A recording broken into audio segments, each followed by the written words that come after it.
ಹರಿ ಓಂ. ಇದಂ ವಿಷ್ಣಂ ಚಕ್ರಮೇ ತ್ರೈಧಾನಿದ ದೀಪದ ಸಮೂಢಮಸ್ಯ ಪಾಂಸುರಿ.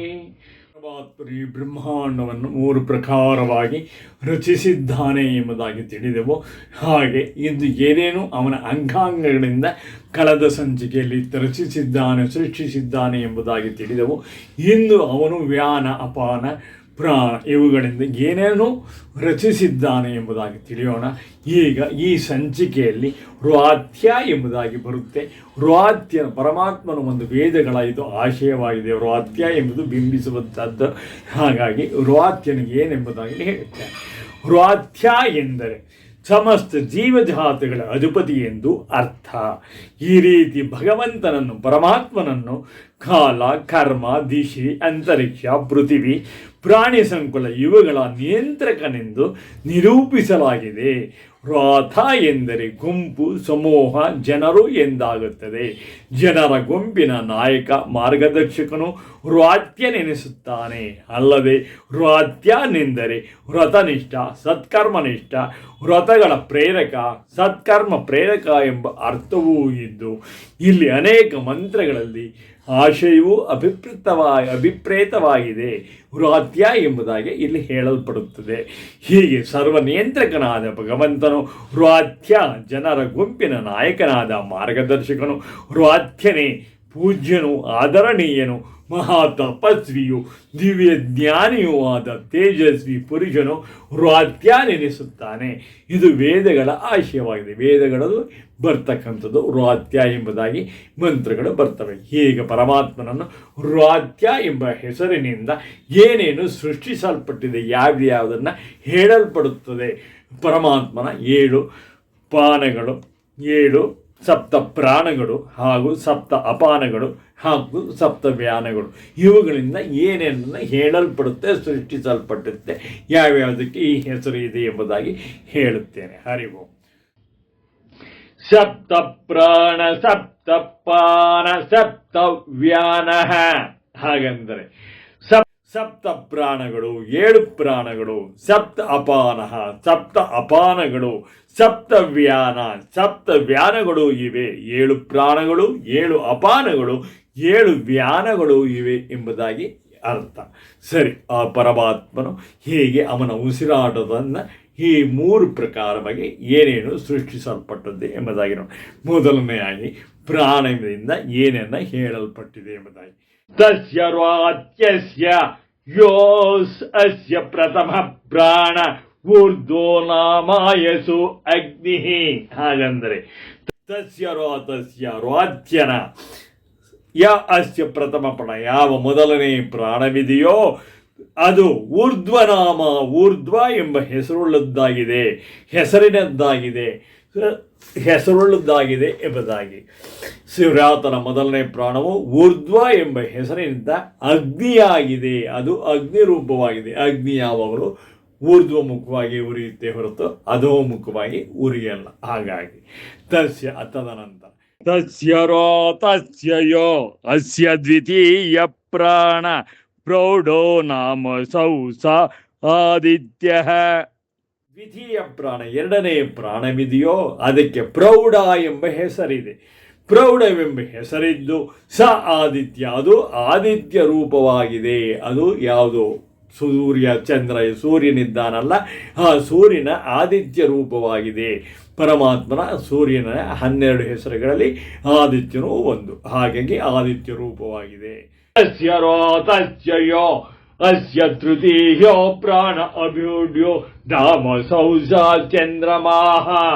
ತಸ್ಯ ರುವಾತ್ಯಸ್ಯ, ರುವಾತ್ಯನಿಗೆ ಯೋ ಅಸ್ಯ ತೃತೀಯ, ಯಾವ 3ನೆಯ ಪ್ರಾಣವಿದೆಯೋ ಅದಕ್ಕೆ ಅಭ್ಯೂಢ ಎಂಬ ಹೆಸರಿದ್ದು ಅದು ಚಂದ್ರಮ, ಅದು ಚಂದ್ರನಾಗಿದ್ದಾನೆ, ಚಂದ್ರ ರೂಪವಾಗಿದೆ ಎಂಬುದಾಗಿ.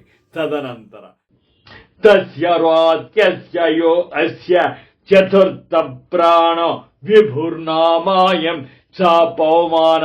ರುವಾತ್ಯನ ಯೋ ಅಸ್ಯ 4ನೇ ಯಾವುದು? ಅದಕ್ಕೆ ವಿಭು ಎಂಬ ಹೆಸರುಳ್ಳದ್ದಾಗಿದೆ. ವಿಭು ಎಂಬ ಹೆಸರಿದೆ. ಅದಕ್ಕೆ ಅದು ಪೌಮಾನ, ಆ ಹೆಸರಿನಿಂದ ಪವಿತ್ರಕರಿಸುವಂತಹದ್ದಾಗಿದೆ.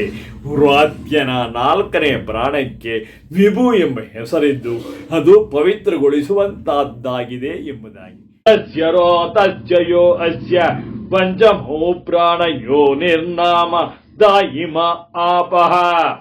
ರಾತ್ಯನಿಗೆಯೋ ಅಸ್ಯ ಪಂಚಮ ಪ್ರಾಣ, 5ನೇ ಯಾವುದು ಪ್ರಾಣವಿದೆಯೋ ಅದಕ್ಕೆ ಯೋ ನಿರ್ನಾಮ ಯೋನಿ ಎಂಬ ಹೆಸರುಳ್ಳದ್ದಾಗಿದೆ.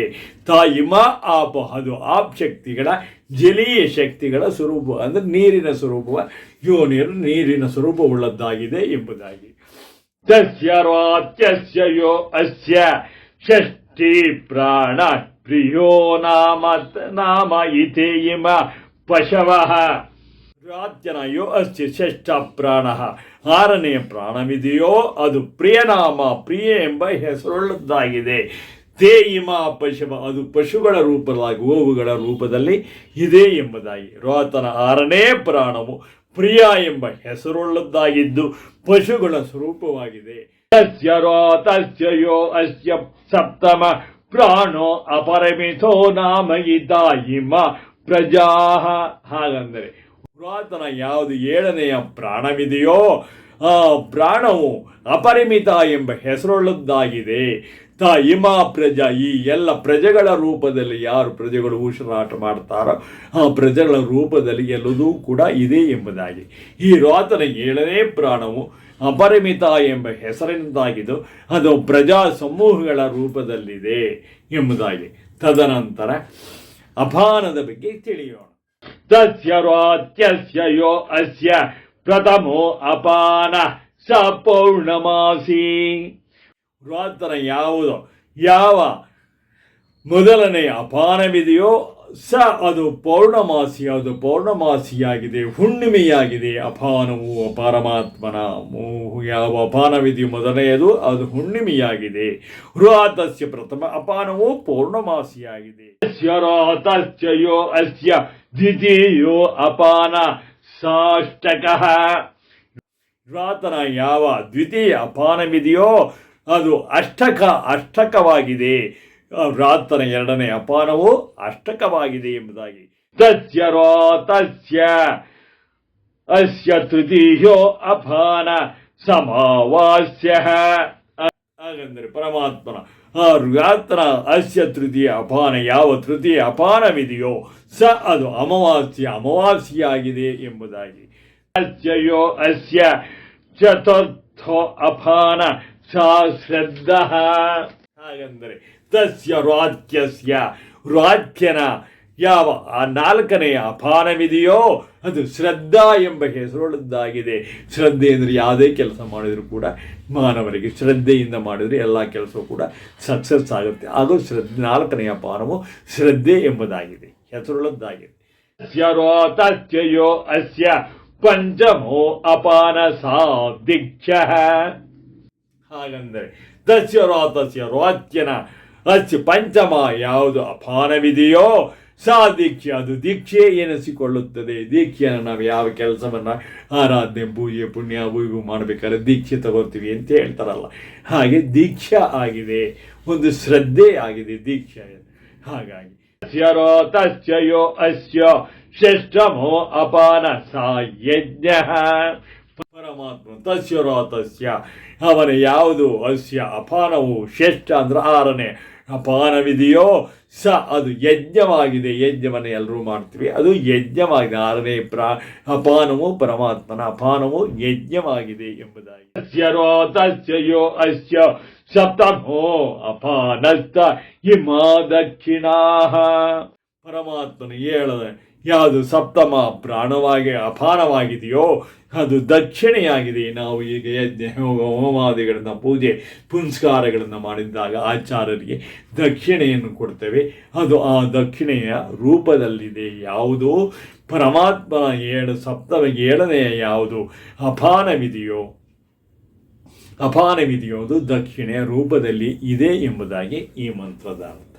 ಹಾಗಾಗಿ ಪರಮಾತ್ಮನ ದರ್ಶನದಲ್ಲಿ ಒಂದೊಂದಾಗಿ ಹೋದ ಸಂಚಿಕೆಯಲ್ಲಿ ಅಂಗಾಂಗಗಳು ಏನು ಪರಮಾತ್ಮನಿಂದ ಏನೇನು ಉತ್ಪತ್ತಿಯಾದವು ಎಂಬುದನ್ನು ತಿಳಿದವು. ಇಂದಿನ ಸಂಚಿಕೆಯಲ್ಲಿ ಅವನು ಉಸಿರಾಟದಿಂದ ಯಾವ್ಯಾವುದಕ್ಕೆ ಏನೇನು ಹೆಸರಿದೆ, ಹೇಗೆ ಸೃಷ್ಟಿಯಲ್ಲಿ ನಿಯಮವಾಗಿದೆ ಎಂಬುದಾಗಿ ತಿಳಿದವು. ಮುಂದಿನ ಸಂಚಿಕೆಯಲ್ಲಿ ವ್ಯಾನದ ಬಗ್ಗೆ ತಿಳಿಯೋಣ, ಪುರಾತನ ವ್ಯಾನದ ಬಗ್ಗೆ ತಿಳಿಯೋಣ. ಹಾಗಾಗಿ ಇಂದಿನ ಸಂಚಿಕೆಯನ್ನು ಮುಗಿಸ್ತಾ ಇದ್ದೇನೆ. ತಾವೆಲ್ಲರೂ ಕೂಡ ಒಂದ್ಸರಿ ಇಲ್ಲ ನಿಧಾನವಾಗಿ ನೋಡಿ ಪರಮಾತ್ಮನ ದರ್ಶನವನ್ನು ಕಿಂಚಿತ್, ನಾನೇನು ಹೆಚ್ಚಿಗೆ ಮಾಡಲಿಕ್ಕಾಗಲ್ಲ, ಕಿಂಚಿತ್ ನೋಡಿ ಅರ್ಥ ಮಾಡಿಕೊಡಿ. ನಿಮ್ಮೆಲ್ಲರಿಗೂ ನನ್ನ ನಮನಗಳು.